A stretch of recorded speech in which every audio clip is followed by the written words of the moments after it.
Shows us how people in the Treasure Valley now feel about hopping in a car with a stranger.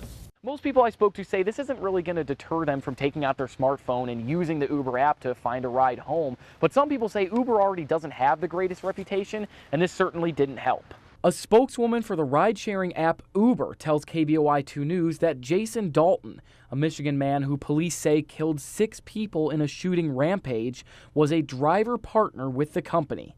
And witnesses say he was on the job during his crime spree. Some locals I spoke with say that might deter them from using the app in the future. It might lead me to rely on something more trustworthy, like a taxi cab company that's more recognized. The company released a statement in response to the incident saying, "We are horrified and heartbroken at the senseless violence in Kalamazoo, Michigan.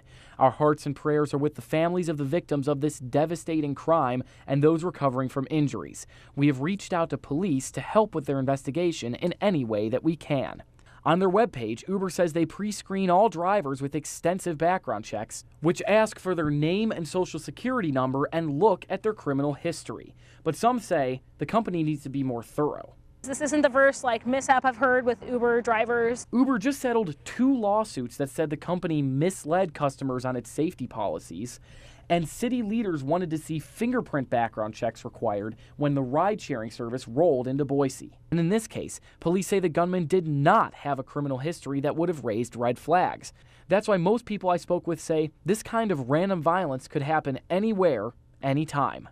You have postmen do it, you have any profession, people lose their minds.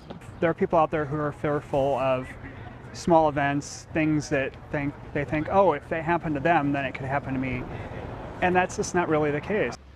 Uber has been in the gem state in some fashion for a little over a year, but the Idaho legislature first legally recognized it last spring.